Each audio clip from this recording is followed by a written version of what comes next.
stepping into the limelight. Why it's called limelight, I don't remember. Somebody told me last year.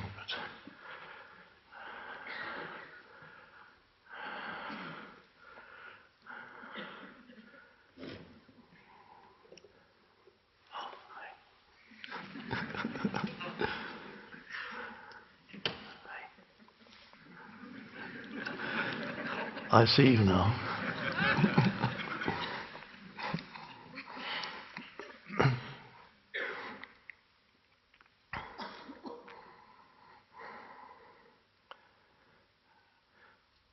Oh, thank you for all your letters and some gifts.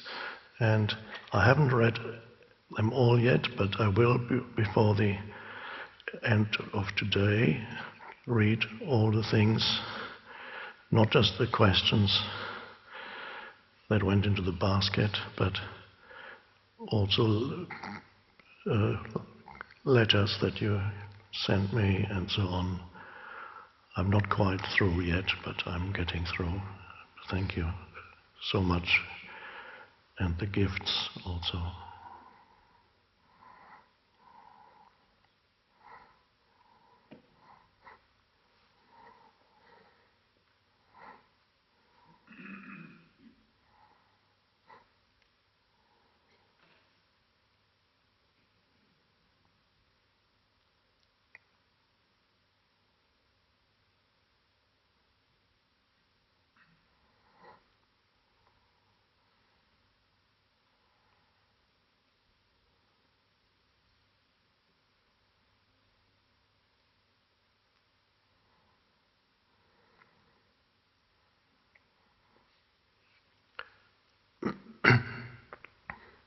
I've mentioned a few times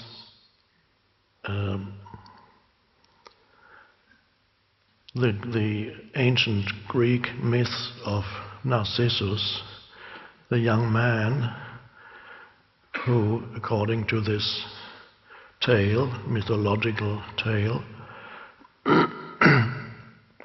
he looked into a pool of water and saw his own reflection, and according to the story fell in love with himself, or rather the reflection of himself.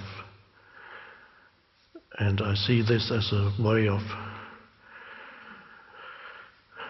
explaining what happened to the human mind that created a reflection of itself in the mind and began to identify with the reflection. So at that point humans began, well, when the myth of Narcissus was created by we don't know who, by then probably that process had already started a long time before that.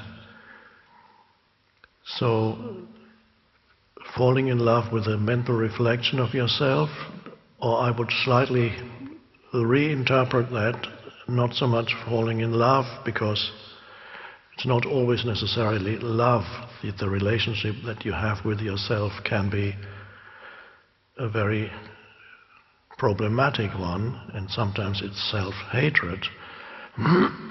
So rather than calling it love, I would say he became obsessed with himself. He became obsessed with that image that he saw. But what the myth is pointing to is that it's something that happened in the human psyche, collectively. And suddenly, humans started, every human being started to have a relationship with himself or herself. It's a strange thing. And then increasingly the mind, the thinking mind, the unobserved mind, contributed more to that. So the image, which is not a visual image, gradually got replaced more and more by a conceptual image in one's mind of who one is. And then gradually deriving one's sense of self from that conceptual image of oneself. The other day I looked up, I'd forgotten what happened to this man Narcissus in the mythological tale. I looked it up the other day, and it seems that he eventually committed suicide.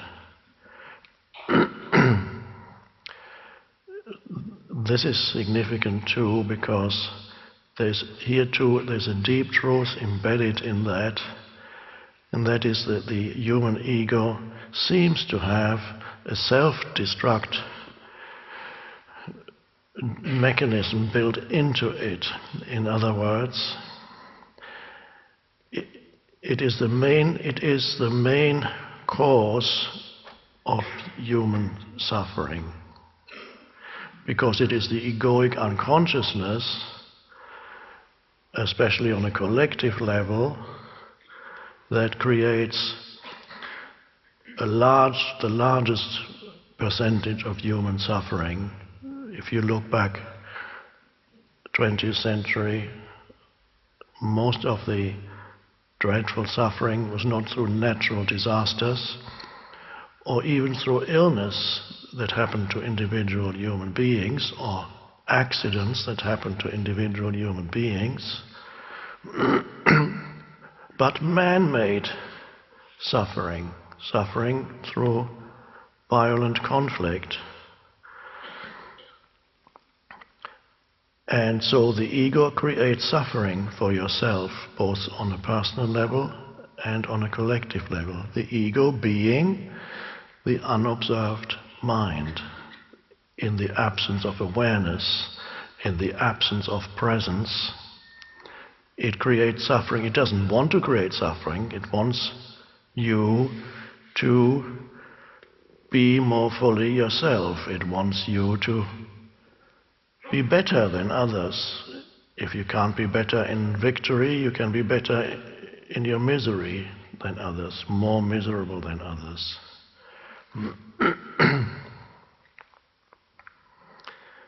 And through the suffering it creates, the suffering is also the factor that, as you may remember, yesterday I described as a spiritual teacher. Everybody has a spiritual teacher, and for most people it's their suffering. It's a strange fact that eventually the suffering that is to a large extent, not 100% self-created, that huge amount of suffering that looks, if you look at it objectively, say, why? This seems so absurd and unnecessary, both what humans do themselves on a personal level and collectively. It is so unnecessary.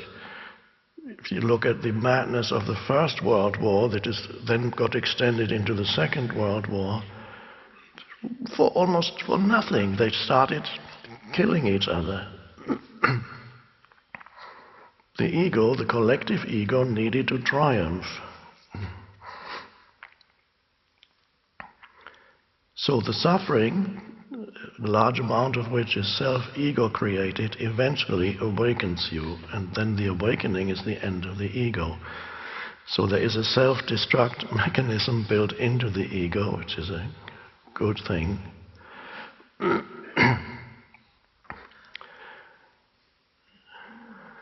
One of the most important things on your spiritual path is awareness of those patterns that we call egoic, that still operate in you, and you only really recognize them in situations when you relate to people, when you encounter problematic situations, difficult people, obstacles on your path.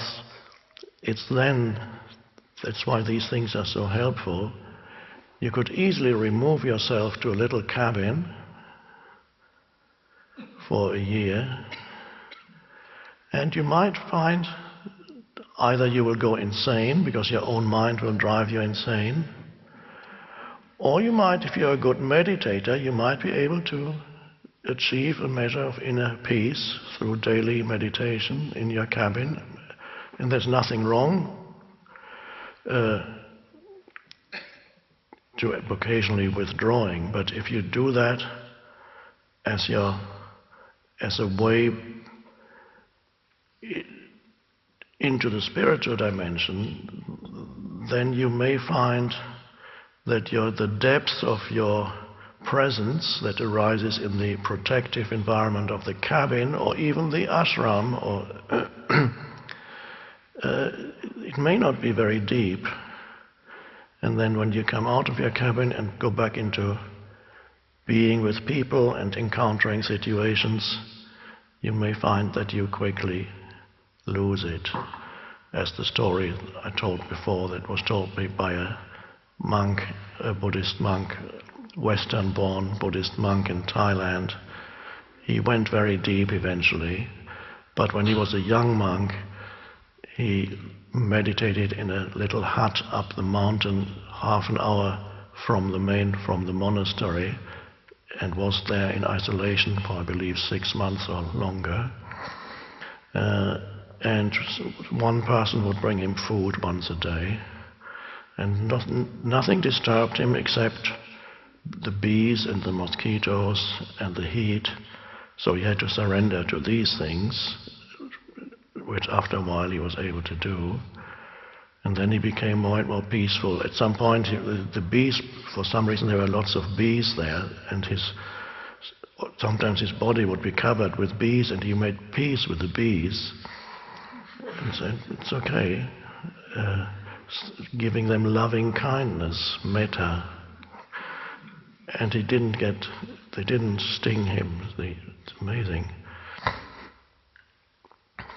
And then after a few months he had to come back into the monastery, and then he had to go to the city, Bangkok, to renew his visa. After achieving what he thought was sublime states of inner peace in the cabin.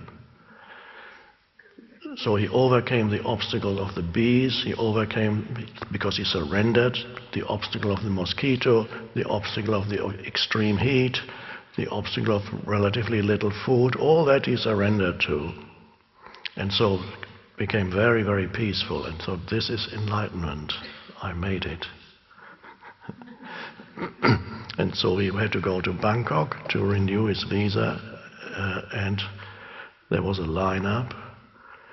And although he was a Buddhist monk, for some reason who were highly respected in Thailand, but he still had to line up. And after 1 hour in this lineup, he got to the man and said, "No, this is the wrong lineup. You have to go there." And then he could feel he was beginning to lose his inner peace. And then he went to the second lineup and waited there. And finally, after half an hour, got to the next man and said, "Okay, well, there's something missing here. There are 2 stamps on this form. You should have gone over there first before you line up here." And at that point, he lost his peace completely. And he found himself banging on the table. "I have been standing here for 2 hours lining up, and you are telling me now I have to go there."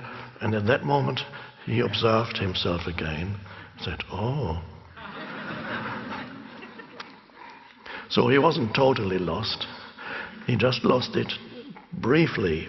But the deep peace didn't come back for a long time after that.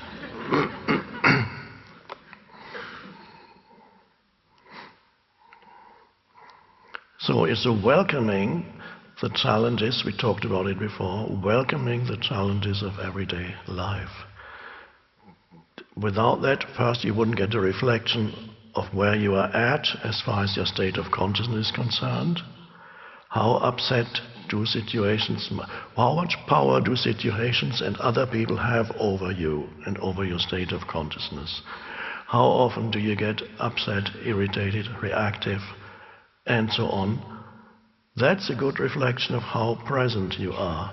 Not, although that meditation is a wonderful device, a wonderful tool, but how deep you can go when you meditate is only a small part of the transformation of consciousness. You can't really tell their state of consciousness unless you go into normal life and then get reflections of yourself there.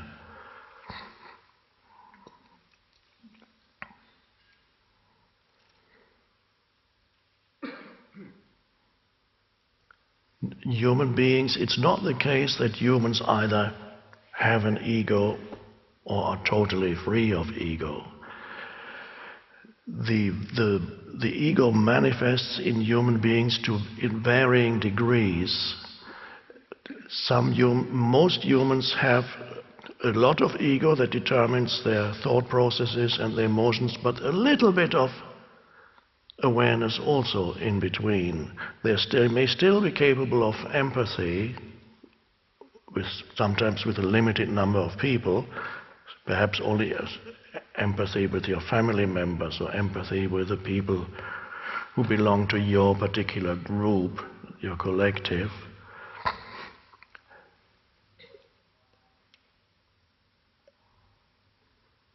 And when you look at, you can understand the ego more deeply if you look at the extreme manifestations of ego that a certain percentage of humanity suffer from, where it's actually labeled as a mental disorder.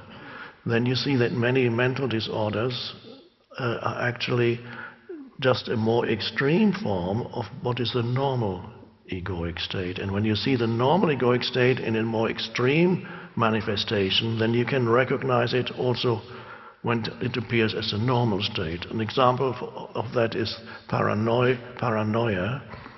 Paranoia is the belief that there are people who are plotting against you, enemies who have spent most of their life following you or plotting against you. So it's a delusional system that is the result of the egoic state of fear on the one hand, because there's always fear in the background when you live through a false sense of self, and so the mind tries to explain the fear, and then it creates a story, and then you believe in the story. Secondly, another reason why the mind creates paranoia is to give itself a heightened sense of significance. I am so important, is the implication, that the CIA has 55 people whose full-time job is to try to control me. No, I'm not saying that CIA I'm not saying they don't do things. They do sometimes, as you know. But I don't think they have 55 people, or even one in my case, that try to, who knows, I may be wrong. If you work for the CIA, please raise your hand.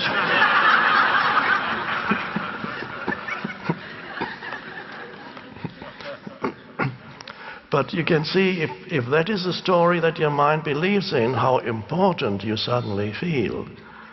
So sometimes paranoia arises because the ego's need to enhance its sense of existence, its sense of significance, its sense of importance. And if life doesn't tell you that you are important, then you have to create a story that you are important.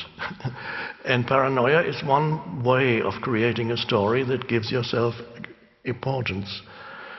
There are slightly less extreme forms of that are people who believe, for example, believe they are great geniuses, but they are so superior to everything that they never even try to create or do anything, because that's beneath them. So you can have, occasionally I've met people who tell me, oh, I'm a spiritual teacher too. They tell me, oh, I see, that's great.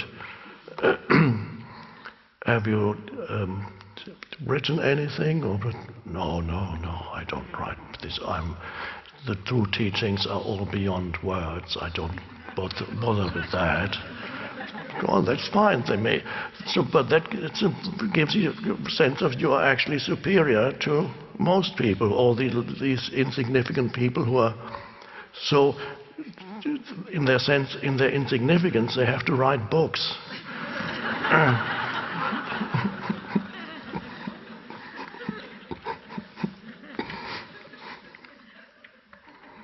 Many stories that one creates to give oneself a sense of importance, stories that have, in the more extreme cases, little relationship with external reality. And then there is the, talking about Narcissus, there's another extreme form of ego that when you look at it, you can see that it has all the elements of the normal ego, but greatly emphasized, and that's called narcissistic personality disorder. And people who suffer from that are totally obsessed with themselves, with their appearance, and the way they are perceived by others. They live for that. They are totally incapable of empathy. In fact, they're hardly aware that other humans exist. They only see other humans through how they can help, how they can amplify their own ego. So what they want from other humans is attention or other forms of so-called narcissistic supply. They are always looking to enhance their self-image through being told that they are awesome, they are wonderful. They believe they know everything. The moment you question their opinion about something, they will become very angry and aggressive. You see quite a few of them on Facebook.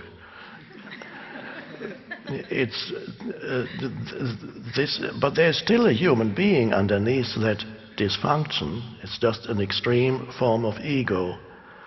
Nobody knows how many people suffer from narcissistic personality disorder, but the estimate is 3 to 5% of the population. Now that means 3 to 5% of your population suffer from this very extreme form of ego. And perhaps you've all met somebody who can think of somebody to, oh, I wonder if that was my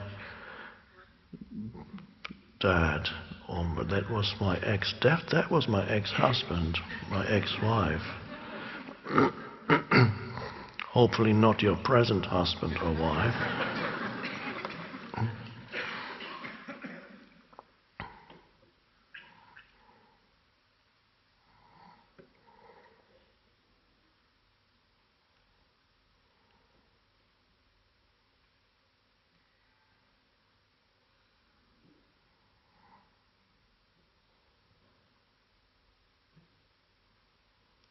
So continuous vigilance, so that you are there in the background as the awareness. When you become aware of your ego operating, it's not really ego anymore.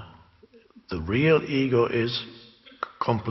exists in complete unconsciousness, in complete identification. When you notice something in you that's egoic, with the need to be right, the need to be superior to somebody, whatever it may be, then by noticing it, that means you are there as the observer, the awareness. So, strictly speaking, it's not even ego anymore. Once you notice your ego, what you're noticing is a deep-seated pattern in you. And it's only really ego if you're completely identified with it and there's no awareness whatsoever.